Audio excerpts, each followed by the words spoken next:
জাপি ভাবছে দীপকে কিছুতেই লন্ডনে যেতে দেবে না। এ নিয়ে জাপি প্ল্যান করছে। সম্পূর্ণ জানতে হলে চ্যানেলটি সাবস্ক্রাইব করে ভিডিওতে লাইক দিয়ে দেখতে থাকুন। লক্ষ্মী জাপি সিরিয়ালের আগামী পর্বে আমরা দেখতে পাই জাপি বলছে, আমি অংশু স্যারের কোম্পানির সুপারভাইজার হিসেবে দীপের সাথে কন্ট্যাক্ট করব।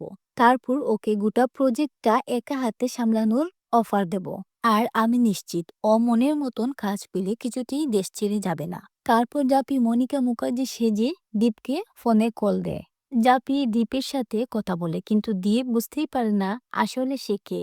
জাপি বলছে, লক্ষ্মী জাপি ফিনান্স কোম্পানিতে বসেই তো তুমি তোমার নিজের কাজটা হ্যান্ডেল করতে পারো। তখন দীপ বলে, লক্ষ্মী জাপি ফিনান্সে বসে কাজ করা আমার পার্সোনাল একটু প্রবলেম আছে, সরি। পরের সিনে দীপ জাপিকে ফোন করে। দীপ যাতে জাপি সত্যিটা না জেনে যায়, তখন কাসাই মুগলাই খাওয়ার বাহানা ধরে দীপকে টেনে বাইরে নিয়ে যায়। তো কেমন লাগলো আজকে আমাদের এই ভিডিওটি কমেন্ট বক্সে জানিয়ে এখনই সাবস্ক্রাইব করে নাও আমাদের এই চ্যানেলটি। ধন্যবাদ সবাইকে।